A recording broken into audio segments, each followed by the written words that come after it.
दोस्तों क्या हुआ जब नवाज शरीफ को भरे मजमे में जूते पड़ना शुरू हो गए और किस तरह एक शख्स ने पाकिस्तान के फॉरेन मिनिस्टर का सबके सामने मुंह काला कर दिया। प्लस क्या हुआ जब पूरे अमेरिका में शहबाज शरीफ की करप्शन के बैनर्स लग गए थे। वेल आज की इस वीडियो में मैं आपको फेमस पॉलिटिशियंस के सबसे एम्बैरेसिंग मोमेंट्स के बारे में बताने जा रहा हूँ। तो शुरू करते हैं अपना काउंटडाउन। नवाज शरीफ। दोस्तों आप सब नवाज शरीफ को तो जानते होंगे। ये न सिर्फ खुद पाकिस्तान के फॉर्मर प्राइम मिनिस्टर हैं बल्कि इनका आधा खानदान पाकिस्तान की पॉलिटिक्स में मौजूद है। वैसे तो मियां साहब काफी रिस्पेक्टफुल इंसान हैं, लेकिन इतनी पावर और इख्तियारात होने के बावजूद इनके साथ कई दफा मोए मोए हो चुकी है। वेल मार्च 2018 में मियां साहब को जामिया नईमा की सेरेमनी में लाहौर के अंदर चीफ गेस्ट के तौर पर इन्वाइट किया गया था। जब नवाज शरीफ वहां पर पहुंचे और खिताब करने के लिए डाइस पर जा रहे थे तो एक शख्स जिसका नाम मुनव्वर हुसैन था, इसने अपना जूता उतारा और सीधा मियां साहब को दे मारा। अचानक फ्लाइंग चप्पल आने की वजह से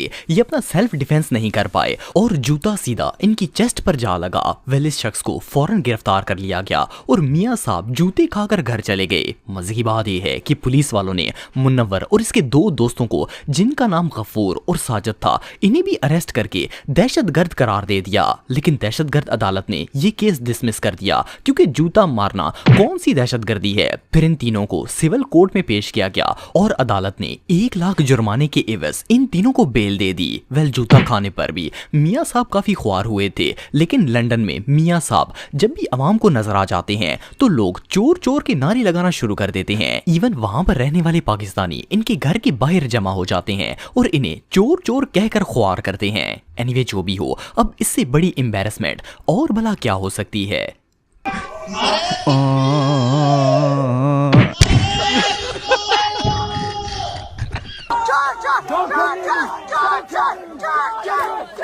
जॉर्ज डब्ल्यू बुश। दोस्तों आप में से ज्यादातर लोग इस शैम्पू को जानते होंगे। बुश अमेरिका का फॉर्मर प्रेसिडेंट था। इस खबीस इंसान ने 2003 में झूठ बोलकर इराक में जंग करवाई जिससे लाखों मुसलमान मारे गए। एनीवे 2008 में बुश प्रेस कॉन्फ्रेंस करके अमेरिकन फौज को इराक से निकालने की बात कर रहा था तो एक बहादुर इराकी जर्नलिस्ट ने अपना जूता उतारा और बुश को दे मारा। जब पहले जूते से प्रेसिडेंट बच गया तो इस जर्नलिस्ट ने दूसरा जूता उतारा और उसे भी प्रेसिडेंट को दे मारा। वेल इस जर्नलिस्ट का नाम मुंतजिर अल-ज़ैदी था। वेल मुंतजिर को अरेस्ट कर लिया गया और ये 9 महीने तक जेल में रहे। इसके बाद तो ये अमेरिका के पीछे हाथ धोकर पड़ गए थे। इन्होंने इराकी पॉलिटिक्स ज्वाइन कर ली और पूरे मुल्क में अमेरिका के खिलाफ आवाज बुलंद की। इनका कहना था कि मुझे अफसोस है कि मेरे पास सिर्फ जूतों का एक ही जोड़ा था जो कि उस मनहूस के लिए काफी नहीं था। इन्होंने जो बहादुरी दिखाई इस वजह से इराक के लोग इन्हें एक हीरो मानते हैं। बहरहाल अमेरिकन प्रेसिडेंट होकर जूते खाना तो जिल्लत और रुसवाई थी ही,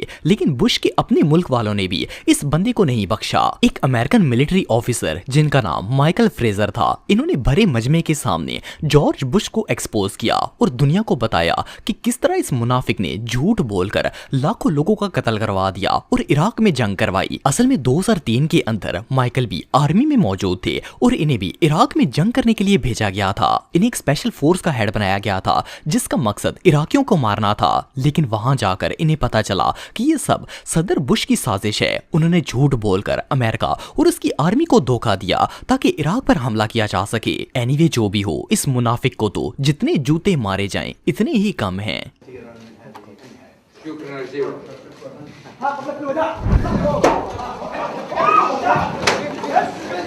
When are you going to apologize for the million Iraqis that are dead because you lied?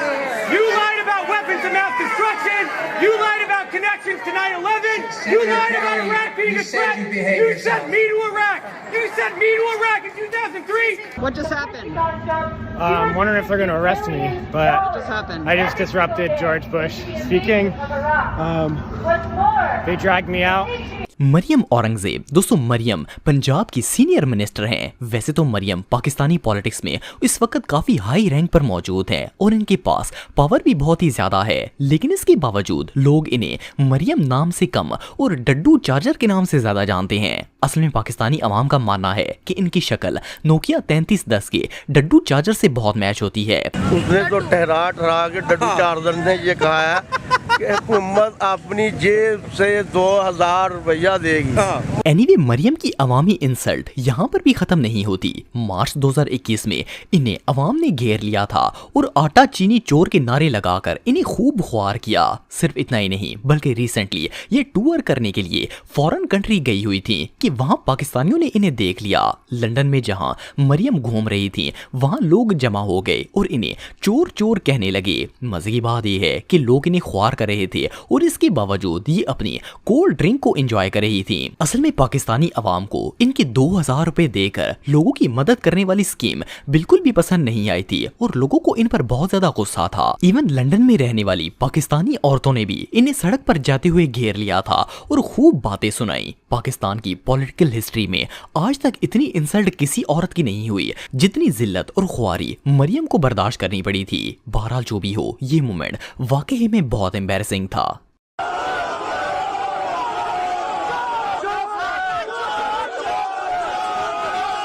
बगैर जब बंदा होता है ना उसे कोई शर्म नहीं आती, वो चाहे डूब के मर जाए। मरियम औरंगजेब जा रही है, ये मरियम औरंगजेब है जो कि बड़े बड़े दावे करती है वहाँ टीवी पे बैठ के। ख्वाजा आसिफ, दोस्तों ख्वाजा आसिफ इस वक्त पाकिस्तान के डिफेंस और एविएशन मिनिस्टर हैं। बीइंग ए पावरफुल पॉलिटिशियन और एज ए मिनिस्टर इन पर हाथ डालना आसान काम नहीं है। लेकिन आप सब अपनी पाकिस्तानी अवाम को तो जानते ही हैं, जब इन लोगों का दिमाग आउट ऑफ कंट्रोल हो जाता है तो मिनिस्टर भी इन्हें बकरियों की तरह लगते हैं।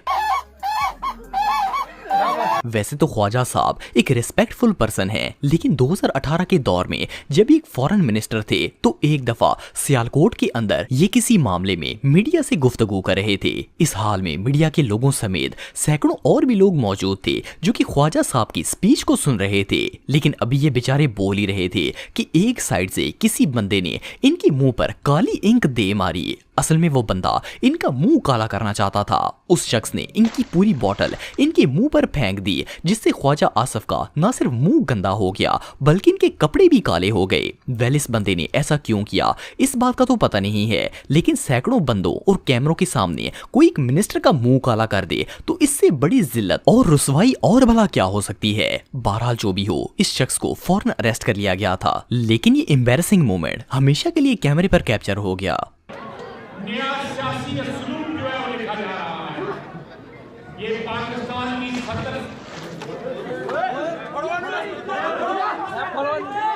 शहबाज शरीफ, दोस्तों एक लंबे अरसे तक शहबाज शरीफ पाकिस्तान के चीफ मिनिस्टर थे। ये भी इकबाल ने कहा शिकवा में, हम तो हम तो जरा मुझे गाइड कीजिएगा, मैं भूल गया वो शेर। 2013 से लेकर 2018 तक इन्होंने ये बड़ा ओहदा संभाले रखा, लेकिन जितने फेमस ये पाकिस्तान के प्राइम मिनिस्टर बनकर हुए, इतनी रिकॉग्निशन तो इन्हें सारी जिंदगी नहीं मिल पाई। शेबी अंकल पर इतनी मीम्स बनी है कि बंदा इन्हें देख देख कर थक जाएगा, लेकिन ये मीम्स कभी खत्म नहीं होंगी। वेल, मीमर्स के हाथ लगना भी अपने आप में ही एक जिल्लत है। आया हूं तो आप समझेंगे शायद ये मांगने आया है। मैं मांगने नहीं आया, लेकिन मजबूरी है। लेकिन शेबी चाचू के साथ काफी दफा खुद भी मोए मोए हो चुकी है। 2022 में शहबाज शरीफ दौरा करने के लिए तुर्की में गए हुए थे, लेकिन वहां इन्होंने स्पीच के दौरान ऐसी गुलाबी इंग्लिश बोली कि अपने साथ साथ मुल्क की इज्जत को भी ख्वार कर दिया। सिर्फ इतना ही नहीं बल्कि चाचू जबरदस्ती रिसेप तैयब एर्दोगान से झपियां डालना शुरू हो गए थे और वो इन्हें फटे हुए शापर की तरह इग्नोर कर रहे थे। सदके जाएं, SCO समिट में तो शहबाज शरीफ ने रशिया के सामने भी डोरेमोन बनकर दिखा दिया था। जब ये व्लादिमीर पुतिन से मुलाकात कर रहे थे तो इन्हें बात करने के लिए हेडफोन्स दिए गए, लेकिन इन्हें पता ही नहीं था कि हेडफोन्स के साथ करना क्या है। ये हेडफोन्स को कान में लगाते तो वो बार बार गिर जाते थे। रशियन प्रेसिडेंट अपनी हंसी रोकने की पूरी कोशिश कर रहे थे, लेकिन शेबी चाचू तो इज्जत नीलाम करने की कसम खा कर गए थे। बहरहाल सिर्फ यही नहीं बल्कि इनकी इज्जत में इजाफा करने के लिए अमेरिका में रहने वाले पाकिस्तानियों ने शहबाज शरीफ के बाकायदा पोस्टर बनवाए जिन पर चेरी ब्लॉसम और चोर चोर लिखा हुआ था। इन लोगों ने ये पोस्टर जगह जगह नस्ब किए और जो बंदा शेबी चाचू को नहीं भी जानता था उसे भी पता चल गया कि ये कितने बड़े पॉपेट हैं। मुझे तो समझ नहीं आता कि इतनी जिल्लत होने के बाद इन लोगों को नींद कैसे आती होगी।